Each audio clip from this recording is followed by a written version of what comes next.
All right, we are live. That's what the little green button means at the top, that we're definitely live now. And we'll start seeing the participants roll over quickly. That makes me really happy when I start seeing everyone come in, and names that I've seen consistently for the past 9 months. I think that's, you said that earlier, Jeremy. It's been 9 months, which is kind of crazy to me that we've been living this for 9 months. But it's always nice to see those faces that call in and or log in and attend this every week. That's what this industry is about. For those of you that haven't been on the call, my name is Sherry Bailey. I'm with Connect Travel. And look at Amy right there. I saw Amy last week too. But we have been hosting these webinars since the end of March as a way to keep people connected. Kind of just, staying connected, continuing the conversation, learning from each other, best practices on how we all can move forward through the year and into 2021. Alfredo Gonzalez, look at that, Chris, already getting some call outs there. I mean, we just started. Good to see you again, Alfredo. So we have a great conversation. I'm looking forward to hearing from these three industry leaders and finding out kind of how they've been this year. I mean, first and foremost, this is a very relationship-driven industry, and we're worried about our friends, not only those that are on the call as panelists, but also people that are attending to hear what we have to say. So I'm looking forward to hearing how you guys have been doing, but also really kind of what your plans are moving into next year. As everyone's logging on, we'll give them a little bit of time to do that. Remember, chat, tell us where you're calling in from. Tell us, to give us a shout out and let us know where you are. And we will always monitor the chat really closely for questions, but it generally is easier if you put any questions in the Q&A, because then they're all in one space and we can find them there. And I would be remiss if I did not thank Tour Operator Land and Betsy Cooper, who is sponsoring all of our webinars and has been since late March, and we really appreciate it. If you're not using Tour Operator Land or you haven't heard of it, call Betsy, get in touch with her. She'll make sure that she puts her information, look at that, in her chat, just like that, before I could even. So without further ado, we have a lot to talk about. So I'm going to let everybody introduce themselves because they know their companies better than I do. And so we're going to start with Umang. Tell us a little bit about you and Discover Destinations. Sure. So thanks for having us. Thanks everybody for joining. My name is Umang Malbari, President and CEO of Discover Destinations. Discover Destinations, we're a receptive tour operator, primarily doing pre-COVID 100% international travel.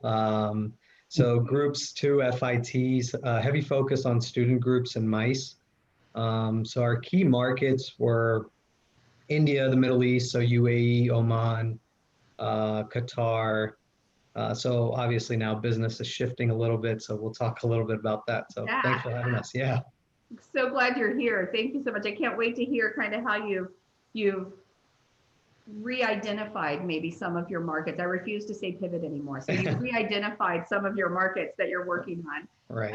Jeremy, tell us a little bit about MTRWestern. Yeah, thanks. Hey, nice to meet everyone. My name is Jeremy Butzlaff. I'm the president of MTRWestern. Headquartered in Seattle, but we have operating locations in both Washington and Oregon. And we're a heavy transportation company, big bus company. We specialize in the West Coast, Western Canada, both creating tours and operating tours, as well as a variety of other transportation services. Perfect. Thank you so much for giving us some time today. And it's early for you right now. Early for Chris too. Chris, Rocky Mountain Holiday Tours. Tell us what's going on there. Hello, everybody. I'm Chris Pilley, the CEO of Rocky Mountain Holiday Tours. So we're a receptive tour operator based in Colorado. So we focus on, majority of our business is tailor-made FIT, so couples and families, with a focus on the Western US. A lot of the national parks, we're one of the few companies that have contracts in all the national parks, so it's very outdoor focused. So our biggest market, pretty much about 99.9% of my business, unfortunately, comes from Europe. Every other year, I love that. I get to go over to Europe a couple times a year because of it. But with this year, I mean, the borders have been closed since what, March 13. Mhm. So it's made it a bit challenging year, but I think we'll see a lot of pent up demand. Might not be all there in 2021, but over the next few years, there's going to be demand coming back. So I totally agree with you there. And the first question I'm going to ask is, what you're all talking to your clients, kind of what's the sentiment that you're hearing from them? We think there's going to be pent up demand for travel. We think they want to travel. Are the borders closing the only thing that's keeping them from that, or is safety still, a real big question with them? I saw you shaking your head there, Jeremy, so I'm going to pick on you first. And Perfect, great. No, hearing from them. Yeah, we are hearing all of what you just mentioned, that people are really anxious to travel. They are booking. We do a lot of cruise business, both river cruising and then, all the Alaska cruise pre and post and variety of transportation. So people are really anxious to book. The unfortunate part is that from a safety standpoint, I don't think a lot of people, organizations, ports are ready to go. In Seattle, we're looking at 25%. For 2021, we're looking at 25% of the 2019 capacity. So basically going from 1.1, 1.2 million to 300,000. So it's better than what we had in 20, which was 0, or maybe I think it was like 16 people. But that's a positive way to look at it. Yeah, but no, we're gonna. People are anxious. They want to book. They want to go. We're hearing the same thing from our river partners that people are anxious to go. But to your latter point, it's all about safety. They're going to be concerned with that. We've got to figure out how to deal with that. The border is a big deal for us as well. I check it personally because I like to go to Canada, but it doesn't look like it's going to open through the winter. So, yeah, I mean, I think we're cautiously optimistic that people are, right. They want to go. We feel better. We feel like the environment's improving slightly, but I don't think it's at that stage where it's going to be a free flow. It's going to be pretty concentrated, pretty measured with who's traveling, when, where, and how. Right. I think we're all still trying to figure that out, right? I mean, we call in and we do these webinars week after week to kind of learn from each other on how are you tackling that? What operational changes have you made to make people feel safer? And we'll talk about that in a minute. But Umang, when you're talking to your clients, kind of what are you hearing from them about how safe they feel, their confidence to travel, when they may again? I mean, 3 months ago, we said it was going to be February, and now we're like, well, maybe it'll be like June next year. So, right. Kind of what are you hearing there? Yeah, so kind of to echo what Jeremy said, I mean, I think it's a spring waiting to explode. People are ready to travel. And I think the want to travel is there. It's just a lot of unknowns, especially in our market. What is the vaccine going to do? How is it going to be distributed? And in the MICE segment for us is the challenge is, where's the economy going to be in those particular countries that we're working in? Are these corporates going to be able to do a lot of these incentive trips that they've been able to do in the past? And then that whole bubble mentality has already kind of started. So I know for India, they've opened up Dubai and the Maldives and a couple of other destinations. So travel has started happening to those destinations, but it's, the US is being as far as it is, it's probably Q3, maybe Q4, that we really start seeing any sort of real movement for group travel, at least. Mm-hmm. So, yeah, and I think you mentioned about the border as well. The embassy's still closed, so visas are still an issue for international travelers. And then it's going to almost be like a flood of visas and applications coming in that it's just not going to be able to be serviced in time. So we're kind of monitoring it and hoping for the best in terms of the vaccine, but there's a lot of other unknowns that we're kind of playing off of. Always out there, day by day, hour by hour, right? Yeah. Yep. And Chris, mostly France, Europe, mostly France, mostly Italy, as far as your client base goes, what are you hearing from them about when they're going to return to travel? There's just too much uncertainty. We're definitely seeing some bookings starting to come in. Right now, our strongest market for for 2021 by far is the UK. But I mean, we're still getting bookings from Germany, Belgium, Netherlands, Italy, pretty much all of our main markets over there. It's just not in a normal volume. And yeah, I think there's just too much uncertainty just with not knowing when flights are going to return and at what volume, when the borders are going to be open. I think, for me, I feel like I might be in a good position that we focus on the summer. So we have months to get through until my main booking season. And doing the FIT market, they're in their own car. Even a lot of our groups that we do are motorcycle groups, so they're not being put on a bus. They go to Yellowstone National Park. They're going to be around a lot of people, but they can go quickly see Old Faithful and then get out of there and go do hikes and still be outside and away from people. So the demand is there. There's just right now so many unknowns, right, that we're trying to work through, to your point. Yeah. And I don't think people are, from what I've heard, they're not afraid of the flights. The cabin air is circulated, I think, every 3 or 4 minutes. No, they're not too afraid of the flights. Just the complexities of getting here. That, right? We all want them here. When are we going to get them here? So if we kind of turn away from international for a minute, knowing that, plays a part in everything that you do, have any of you made the decision maybe to focus more on some domestic travelers right now, kind of change up some of your programs or your models? I'll jump in, I guess. Yeah, go for it. I mean, yes and no. Domestic ball game is a completely different ball game altogether, and our focus has always been kind of more of the group side of travel.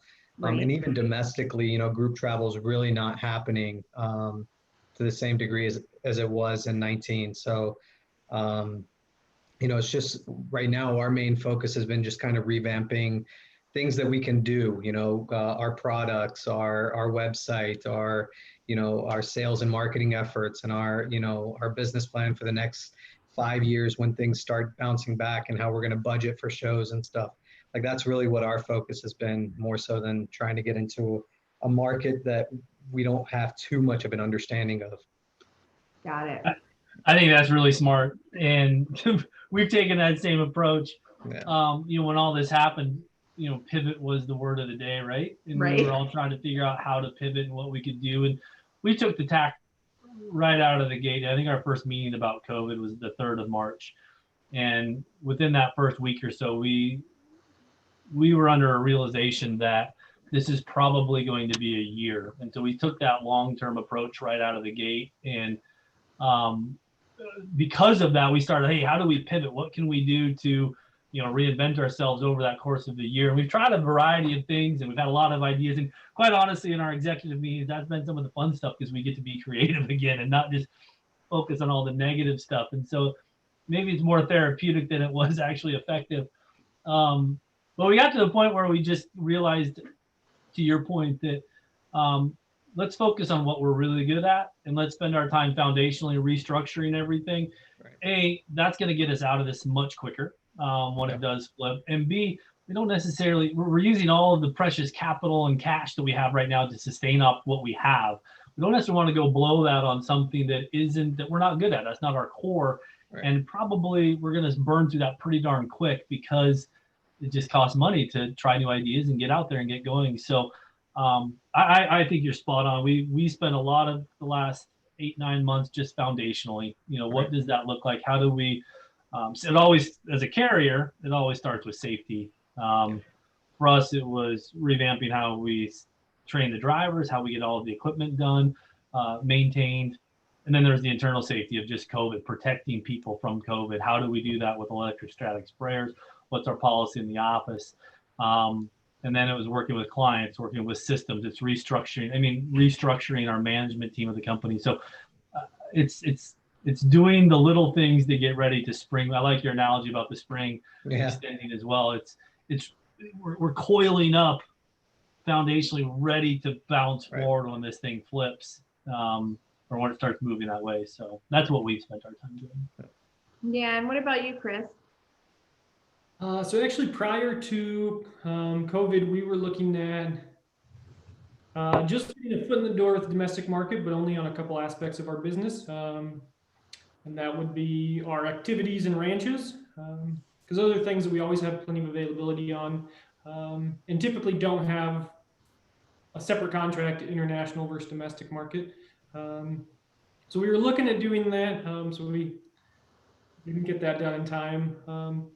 But every year we sell out of our rooms in most of our locations. I mean, we only have so many in Yellowstone, in Olympic National Park, in Yosemite, in Grand Canyon, Death Valley. We're already limited on our availability in most of our most popular destinations. So it's not something I want to make my long-term partners have to compete more for, is the availability. So we really haven't put too much focus onto trying to shift to the domestic market. I will say that we have pretty much all of our bookings since COVID hit has been domestic.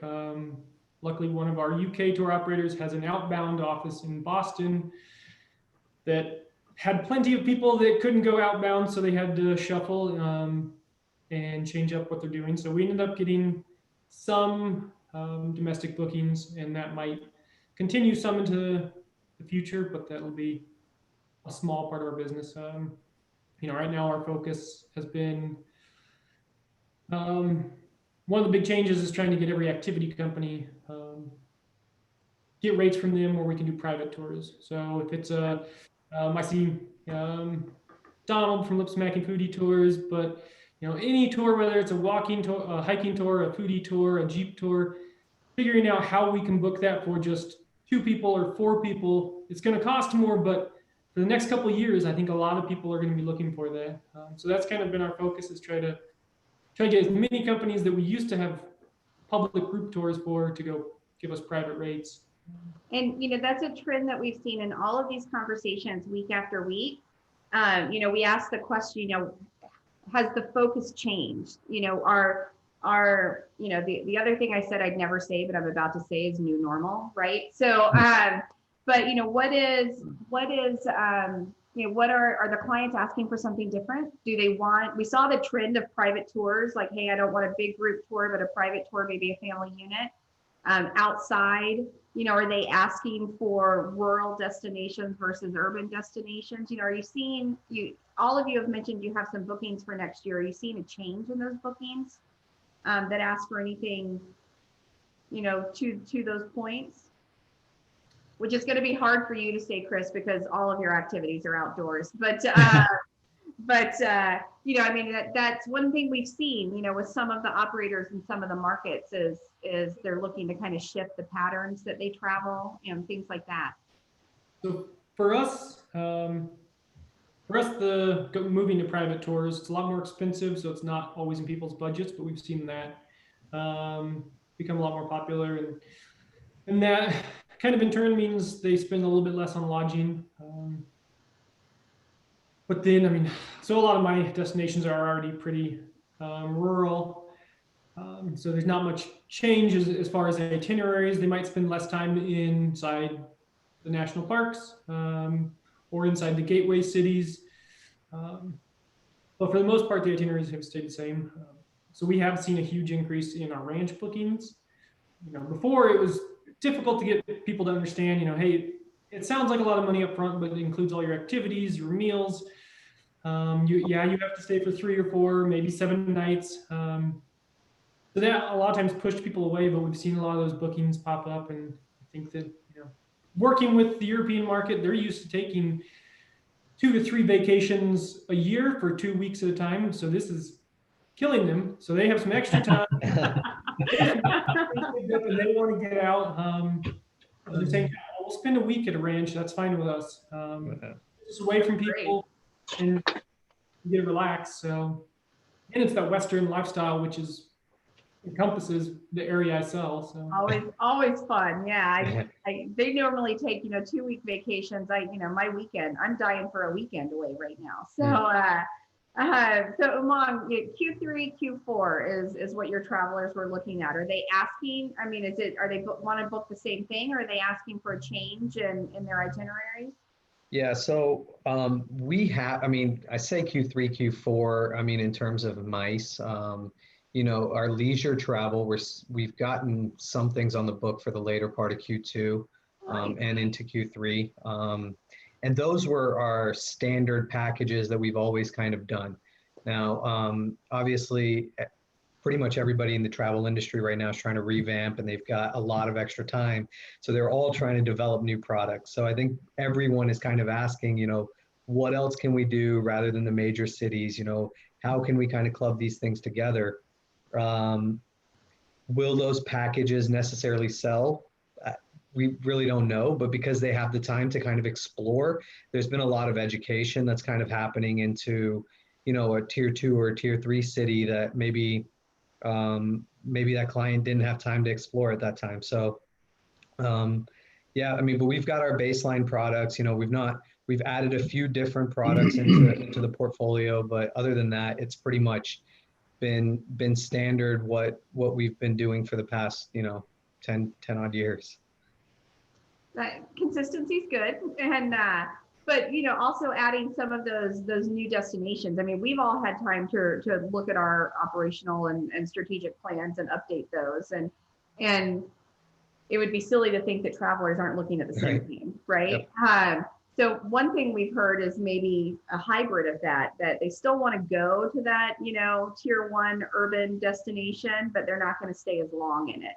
That they're going to feel more comfortable kind of adding on, some more rural or smaller destinations. So we've kind of seen that trend as well, which is interesting. I think it gives everyone a lot more opportunity to add in some of those new packages that you were talking about.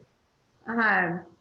And Jeremy, have you kind of changed your destinations or added new product to it? Yeah, no, we have a couple of points on that.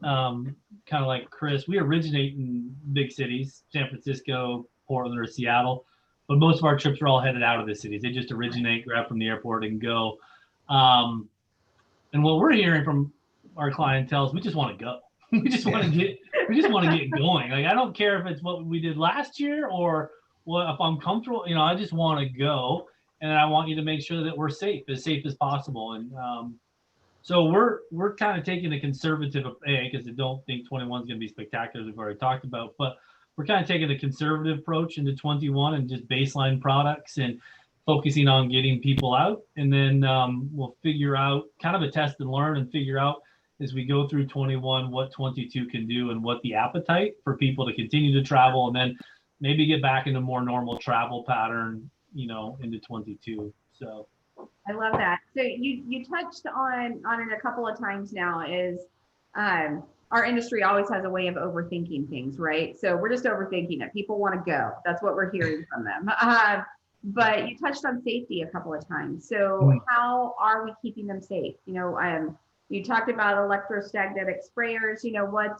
What else have you changed, moving into next year? That's a really good question. So we've changed a lot, and it starts, from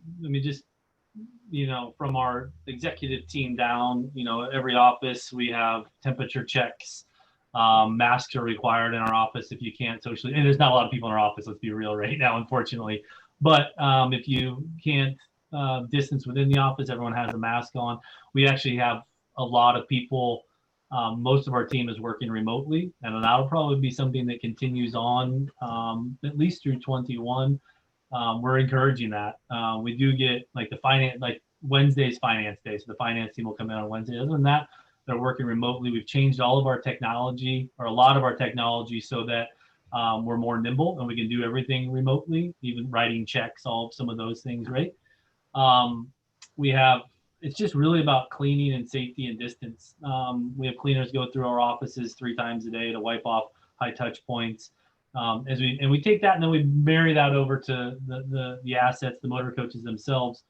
As we get out, when we get on multi-day trips, we're putting electrostatic sprayers in the buses themselves. And we've spent a lot of time figuring out which product works the best in the bus.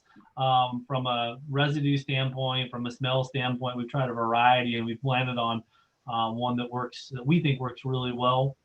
Develop cleaning procedures around that. And then also, which is I think the most important, is just how we keep the driver safe and how we keep the client safe. And it's no longer the drivers at the door. They're getting 6 feet of distance. We have masks provided for drivers, masks on board the coaches, face shields for drivers. We just provide an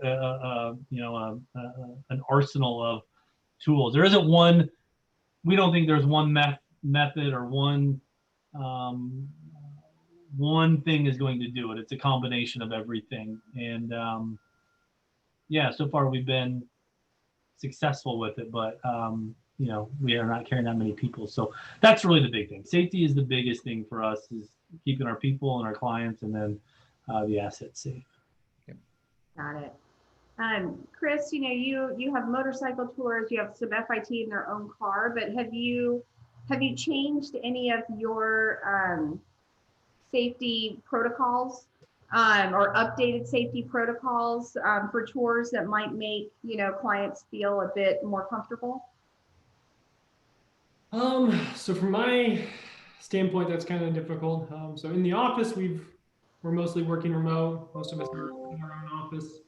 So in the office, it hasn't been much of an issue, but for our clients, since I'm not actually operating them, we have to rely on what each individual supplier is doing. So we've been trying to stay on top of seeing the cleaning processes and the different processes that they've put in place. But yeah, for us, that's it's difficult. We will contract with thousands of suppliers, and to ensure that they're all, and they can all say that they're doing things, but to ensure it, I think that comes down to the people that are traveling right now. And I think that's what our clients are going to do, is before they go anywhere, before they look at go to stay at a property, they're going to be looking at their website, seeing what they're doing, how often they're cleaning, and seeing reviews and what people think about the cleanliness of the hotel. I think that's going to be key, because I can tell them over and over again, here the hotel's doing this and it's doing this, and here's the website for this hotel, and they say they're doing all this, but they're most likely going to take the word of someone that was just at the hotel and saw it. So. Absolutely. So that brings up a really good point, and one that we've heard time and time again is, how are you getting all of that information? Are you having to research all of that yourself, or are your contacts sending it to you? I mean, we hear from people that it's hard to, especially on a motor coach, right? Jeremy, you can speak to this, that if you're going state to state, the rules change. And sometimes city to city, county to county, things are changing within your own state. How are you getting all of those updates? Are you finding it easy? Are you finding it challenging? We have the suppliers on the line here that can help you. So, what is it that you need when it comes to getting that type of updated information? Well, I want to comment real quickly on one of Chris's points, and I could hear this in the stress in his voice of trying to be able to manage that many suppliers and go, right. Gosh, you guys need to be doing this, and that's precise. And answering your question and that one at the same time is like, when we started looking at this in March and going, man, this is going to be paramount.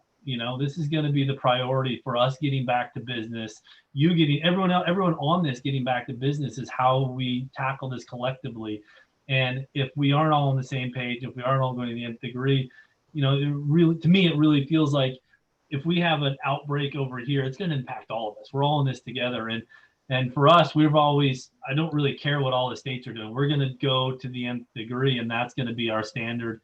And it's going to be at a high level. We're not looking to relax that anywhere that we go, simply because I want to protect Chris. If I'm working for him, I want to make sure that his name is well represented in his organization and that the people are safe. So we have these conversations all the time, because a lot of what we do as well outside of this business is athletic transportation, pro and college teams. And, not to out the 49ers, but we had to jump on them a couple weeks ago because they didn't pre-test our drivers like the Seahawks do and like the Arizona Cardinals did for tonight's game. And we had an outbreak, and we had a driver get COVID from that. And for us, that's not good enough, right? Like we can't have one of our teammates going down because someone slipped. And that's kind of a long way of saying I feel Chris's pain, because I don't want him to feel any sort of pain because we didn't do our job, right? And so for us, it's all the things I listed before, making sure that it's diligent about getting it done.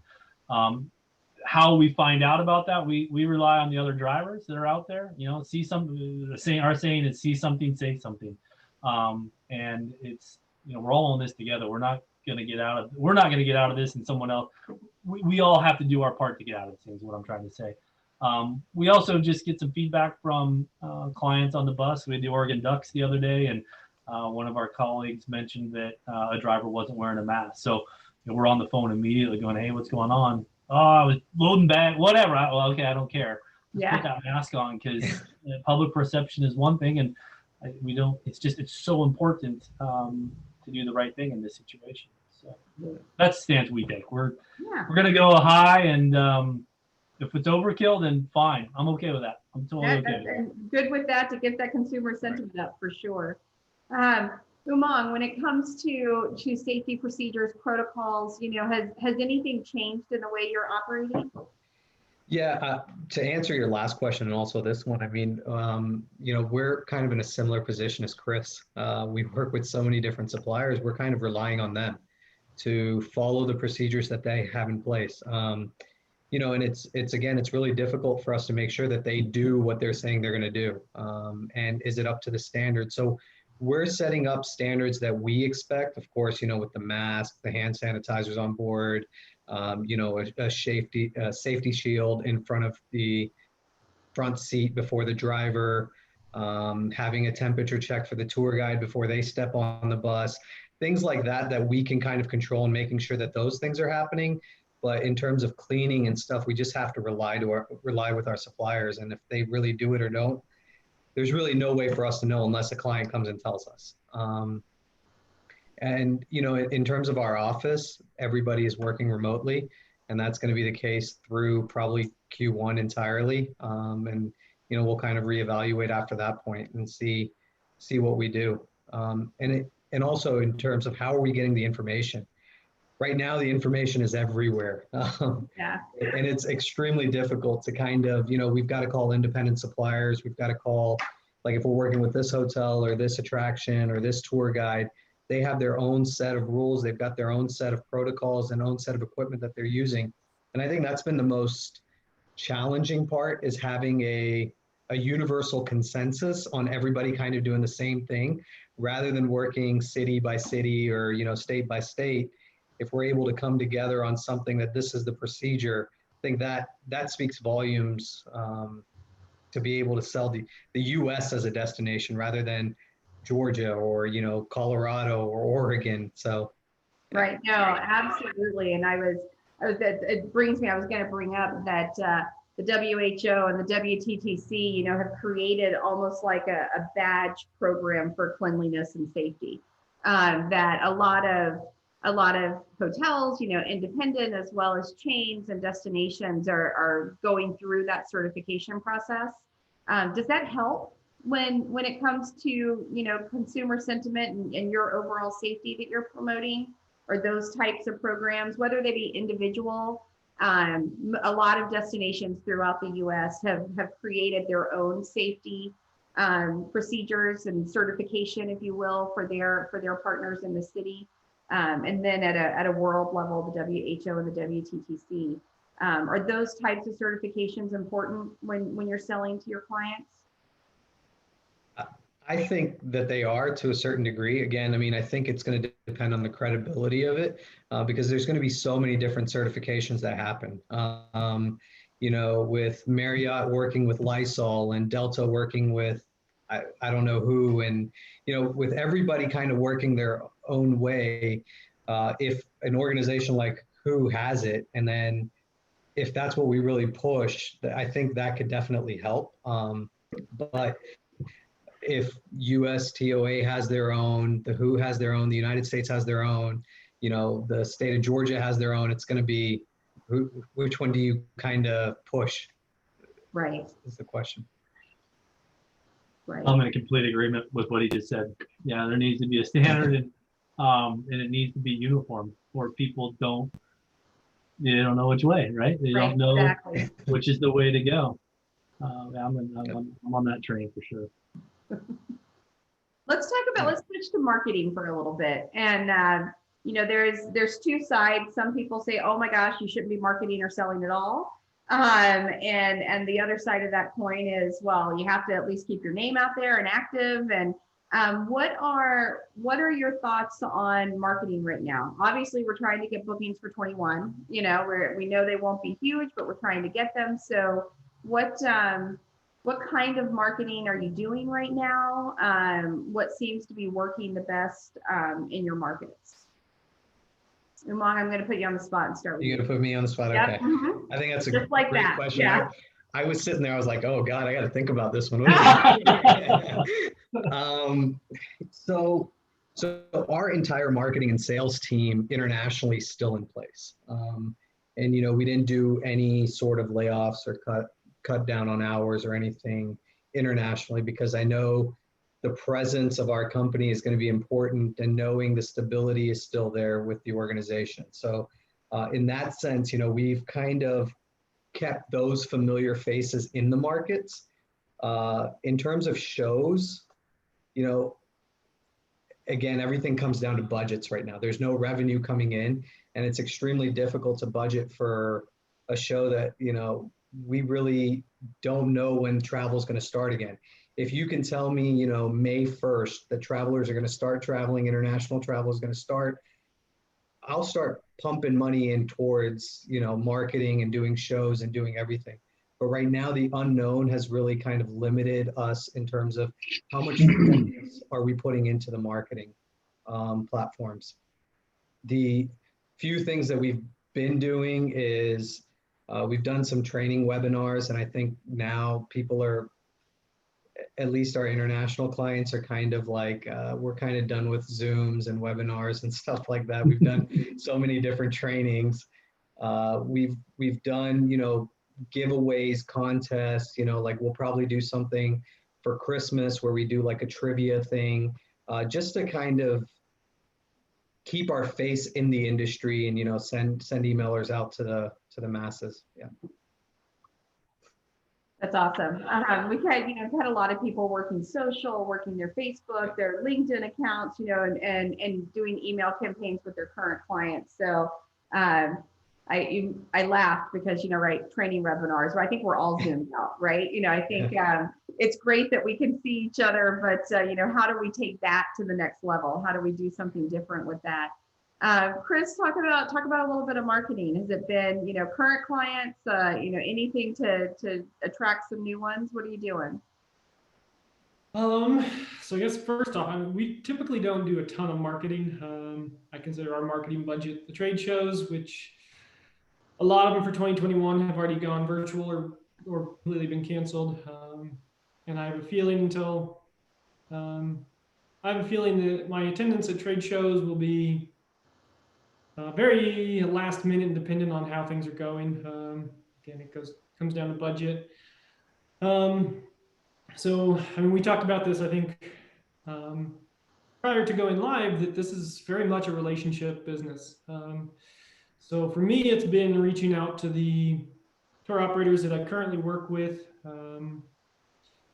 and reaching out to some of the overseas reps that I've worked with for years, and see if there's any new companies that need help, and just checking in and making sure they know that, hey, we're still here, we're focused on next year. Anything we can do to help you or your clients feel better about next year, let us know. So that for me has been kind of the big focus. As far as the supplier side, whether it's a individual supplier or a DMO, I think it's important that they continue doing some marketing. Maybe not the same. Obviously, they can't attend the consumer shows. They can't go overseas, so they're going to have far less marketing expenses, but trying to get their name out there some. Many destinations, including Colorado, have seen what has happened once they drop all their marketing. People shift focus elsewhere. And especially for the US, we are easily we're easily 2 to 3 times more expensive than a lot of other destinations. But for my clients, coming from Europe, they can go to Africa, they can go to Asia, they can go to just a number of different places, different parts of Europe for a fraction of the cost, and get much higher end accommodations, more white glove service than compared to the U.S. I mean, I went to Morocco, and 5-star service was the same cost as 2-star here in the U.S. So I think the U.S. needs to be adamant about keeping our name out there and making people, see the pictures of all the natural wonders, see the big cities, see the bison roaming the plains, seeing all these pictures and keeping them motivated to come here. And I think you had a really great point when you talk about Colorado, several years ago when they pulled that marketing and the studies that they've done on how long it took them, to get back to the level of visitation that they had before. It's just, keeping yourself visible and a toe in the water, so to speak, when it comes to marketing and keeping your name out there. Jeremy, what are you guys doing any type of marketing, current client base, mostly social? How are you reaching out? We're doing a little bit of hybrid of both, right? As Umang mentioned, finance is the key thing right now. We don't know when it's going to pop, but it's also really important to keep the name out there. So our focus has been just direct communication with keeping our name out there, direct communication with who our clients are, just staying in touch, checking in on them as well to see how they're doing, and just trying to solve this problem collectively. But that's really it at this stage. So with that, I mean, limited all the way around, some training seminars going on. Is there any opportunity to partner with suppliers, whether it be destinations or an activity that you use, or one of those tours, or a hotel that you work with? Any thoughts on doing some partnering to push out a message for you and to your clients? Any thoughts about that? Any conversation about it, or opportunity for anyone on the call? Yeah, I'll jump in. So yeah, there is. I think it's got to be a smart investment on both aspects, right? I mean, we don't want suppliers to throw away their money just because they've got the funds or they've got the means to do it, and partnering with us on. I think what's going to be important is the different channels that we plan on marketing it through.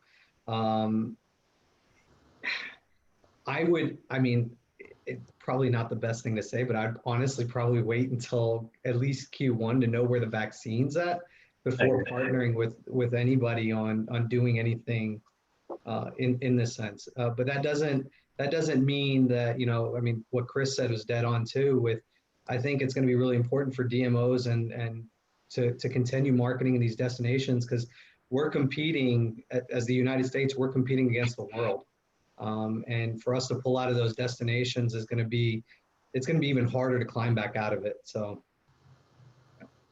Absolutely. So, in past times, there's nothing we can compare, this pandemic to. If we try to choose something, 9/11 or natural disasters, anything that's gone on along that time, the way that we've pulled out of that as an industry is generally with some type of enticement, right? A buy one, get one, or reduced costs moving in to try and catch people's attention. Are there any of those types of things that work better for the markets that you work with? And are you looking for anything like that when you're moving into 2021? Is that swaying your decision on where you go? So I'll jump in here. So as I kind of said earlier, the U.S. is already a very expensive destination. So I do think, some of the places that are doing the stay pay promotions, you stay 4, pay 3, or even stay 3, pay 2. Some of those promotions, or early booking promotions with extremely flexible cancellation policies. I think that definitely does encourage clients to book. I think right now the big enticement is allowing last minute cancellations. They can get the cheapest price, but if there's a non-refundable $50 or 50% fee, they're just not going to book it because they don't know what's going to come up in the next 6-8 months. So I do think some of the lower end rates does help, but I think that that's not the main driver right now. And I think a lot of the people that are planning on coming to the U.S. already that book through our channels that are not only going and booking it on their own through OTAs. I think that clientele tends to worry less about the cost. They're willing to spend an extra 10-15%. They have it all put together, have a package with their flight, and have recommendations on activities and meals and places to stop, and have their route planned out. For me, I'm not sure that it's as big of an enticement as a lot of people think it should be. Right. No, I totally get that. We've had a consensus through the calls as I don't really want to lower my rate or change that. I want to maintain the consistency of the product that we have and let that speak for itself. So, certainly just curious if there's anything, out there that suppliers can do to help you really, right? What is it that they can do to help you moving forward into 2021? And anything you're looking for in particular, Umang, if people are trying to decide, hey, I'm doing my operational plan. We've had everything from holding rates, holding 20 rates to cancellation has been a big one. Chris, that people have wanted to do, wanted to reduce. Anything else you're looking at, Umang, that's going to help you do business next year? Yeah, so I think a lot of that stuff goes hand in hand, right? I mean, we can't have good rates without flexible cancellation. I mean, you can have the best cancellation in the world, but if your prices are going up, I mean, they may not be able to afford that package. To Chris's point, the U.S. is an expensive destination. Absolutely. So, and with airlines kind of reducing the number of flights, it's just going to get more expensive. So I think it's going to be important, yes, to have a lot of those promotions, especially for my market. But the other thing that would really help us and continue marketing or continue kind of pushing the U.S. as a destination is, we don't know right now, is COVID going to be covered under the travel insurance that is being sold? We have no idea of that. What is the medical cost? In the US, the medical cost is significantly higher than it is in other parts of the world. So if we can come up with an answer that, hey, listen, if you do end up getting COVID in the US, your treatment or your vaccine or whatever the cure is, whenever it comes out, is 100% covered, I think that pushes a lot more people like, hey, at least I'm going to be taken care of once I get to the US if I do get COVID. What suppliers could really help us with is coming up with some sort of standard for their destination or their products that they're offering, or if they're an attraction, what is it, because it's constantly changing. I went to Disney when we were down in Orlando, and I had no idea what the rules were, and it's crazy. It's a different park. I didn't know I had to make a reservation, so we were planning on going Saturday. But we ended up having to go Sunday because I didn't make a reservation on my Disney app. And is that going to change in a month from now or 2 months from now?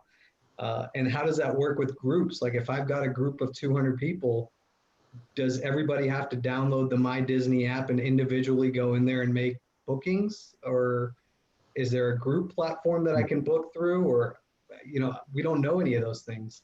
So I think that's really where we need to help, is things are changing so fast. Please just try to keep us updated as quickly as you can, because I know a lot of times you're playing catch up as well with all these changes. Well, and that, and those are the big parks, right? And we've heard that from all of our attraction friends that museums are the same way, timed entry, limited entries, things like that, just to keep that distance. So that's, I mean, that's a huge point. Jeremy, what can people do to help you? You know, as you're moving into 2021, what do you need from suppliers? That's a good question. I think about just what's important in my personal life and what you know, and how that then relates into the business world. And I think both of these guys were spot on. One with the reservations and being consistent. You look at someone like Vail or some of these big guys, reservations required, and they've done a really good job of plastering that on emails, websites, etc. So you know, it's again, it kind of goes back to maybe March or April, just to not knowing. That's the worst part of not knowing what's going to happen. So keeping the information alive and getting out in front of people so you know what to expect is super important. And again, just the cancellation policies. You know, you're happy to book something, but we don't know if it's going to take a sideways turn. And I'm happy to book it. I'm happy to go on. I'd love to go on. I can't wait to go on it, but I'm not going to book it unless I know that I'm protected on the back end somehow. And I don't think it's a price concession personally. I don't think you're going to need that to get things to go, at least in our neck of the woods. You know, we're much more domestic than we are international, but I think it's all about the safety and protection versus I think, again, back to the concept that people want to go, they want to travel, they want to get out there. So and I think but you got to protect them somehow in case it goes sideways again all day long. And I think that's what we're learning, right? We're trying to figure out how we can do that safely. And all of you have really great, you know, options for people and have really taken these 9 months and figured out how to do that. You mentioned getting people want to get out and travel again. So my question to you is, where do you want to get out and travel? I mean, Umang, you went to Disney. I mean, that was huge. You left Atlanta and you went to Disney. But you know, when we can actually cross a border again, where do you want to go? What's that ideal vacation? What are you looking forward to doing? Go ahead, Jeremy. Yeah, well, I thought that I knew I knew where I wanted to go, but then hearing Chris talk about ranches and stuff, I was like, well, maybe I'm going to give him a call after this. That sounds pretty fun. You know, we love to travel. Travel is a big deal for our family. My wife works at Virtuoso, and so she travels quite a bit. And but I would love to be able to get in a plane. I miss airports. I miss planes, and I would love to get in a plane and go to Europe. You know, in almost prime time to go skiing in Europe right now. I would love to be there. I would love to drive across the border to British Columbia and be able to go to Whistler or somewhere like that. I mean, I'm not picky. I'm just anxious to expand my bubble that I'm in. I feel disconnected from people. You know, this is great. I appreciate this. I love this. It's a make do, but I really miss interacting with people and you know, getting outside of just your daily bubble. So I'd be happy to go almost anywhere right now. Yeah, I never thought that I would hear I miss airports and I miss getting on a plane. Right. I miss buying like the magazines before you get on an airplane, right? You know, I used to load up on the magazines that I don't get at home. I miss going and doing that. Chris, where do you want to go? What are you thinking? You know, I can always go for a ranch. We went to a ranch just before the lockdown. Just south of Tucson. That was amazing. But I think for me, maybe I don't really have a specific place in mind, but somewhere nice, warm, and relaxing. I can sit on a beach, enjoy being outside. So the reason for that is a little bit different. It's not just because of the lockdown, because of COVID. We had 78 days straight of just smoky air. It was raining ash. I mean, I vacuumed my driveway and my patio at least 5 times. You know, I used my leaf blower to blow ash off the driveway because we had so many fires here in Colorado. We had 2 of the biggest in state history that are as bird flies within 50 miles of city here, and it was blowing. All the smoke was blowing east to us. You know, you couldn't get outside. I couldn't go outside and run. I couldn't go outside really and hike. You just didn't want to be outside. So spending some time outside where it's nice, warm, and I can just relax is well. With no ash. Got it. Yeah. It's a big I love ask. that. I mean, you went to Disney. Where else do you want to go? Yeah. Well, that wasn't on the list, but it kind of worked out that way. But I've given it a lot of thought. So I've got a couple of destinations that I've been dying to go to. I want to go back to Cabo, which was one of my favorite destinations. I want to go to Greece, Croatia, and Marrakesh would be the other ones that are kind of on the list for me. So as soon as I can get on a plane, I'm out of here. As soon as the borders open, we're not going to be able to get Umang because he's going to be going to 3 or 4 different places. But I love that. All of which, Chris, are outside on a beach and warm. So I'm just saying, you guys should hook up, talk about those destinations. So before we end, Anton, I hope you're doing well, my friend, has a great question based on some of the conversations we were having about the U.S. and kind of maybe our price point and is there or do you have any strategies or tactics that you're thinking about to kind of counteract any negative media that the U.S. has been having since the pandemic? I mean, have you been thinking about how you sell against other European destinations or how we get people back? Any particular strategies or tactics that have been going through your mind? Well, I'll start on this one. Ours, I'll approach this from a little begin being domestic. I'll approach this from a little different angle. Is that our 2 primary cities, Seattle and Portland, had a pretty bad rap over the last few months. As to what's going on, and for us, it's really hard to counteract that negative information. And negative information. And the way that we've been doing it. Our states and our cities need to step up and do a really good job, but kind of what we were saying before, they're constrained financially as well to do that. But it's really just trying to talk to situations like this and settings like this and go, hey, there was a lot of disinformation that was coming out from those 2 events. I mean, a ton of disinformation, and that's really hard to counteract because I'm just a little me versus a big news channel or whoever else. But it's just important to have conversation. That's the only way we can try to do it. Continue to show positive things. We're really excited that football's back so that people can start to see Seattle in a positive light. Whether you like the Seahawks or hate them, that doesn't matter. It's the city is still the city, but it's going to set us back. I mean, that stuff is so demonstrative to our cities. It's going to take us a while to rebound from it. We will, no doubt about it, but it's a great question. I don't have a really good answer, but just through conversations like this, we just try to say, hey, A, it was isolated. It really was. And B, it's not the whole city. It's a very, very, very small percentage of that. And we can talk all day long whether it was handled properly or improperly, but at the end of the day, that doesn't represent 99.9% of the city or the region. So it's so hard to combat that stuff, though. It's really, really difficult, and it doesn't do anything. If you're trying to restart business and you're trying to restart this stuff, that doesn't help. That's doing the complete opposite, and it's really painful. And I think to your point, having conversations like this and even going on to, before we went live, when we were talking before we broadcasted, it's relationships. It's your current client base.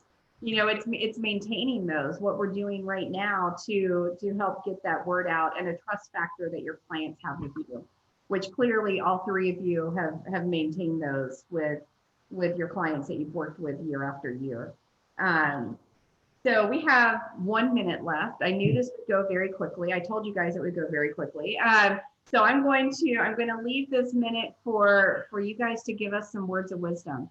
If you had, I'm not asking you to look in a crystal ball because we all wish we had one right now, but what are some words of wisdom that you can give us about next year or about anything you want to share, anything that suppliers could be doing to help you, words of wisdom moving into 2021. What do you think, Chris? Oh, yeah, I don't even know. Thank you for not picking on me first. I just want to say that. And I already picked on you first for a hard one, so all right. Well, I think all I can say is keep your chin up and keep driving forward.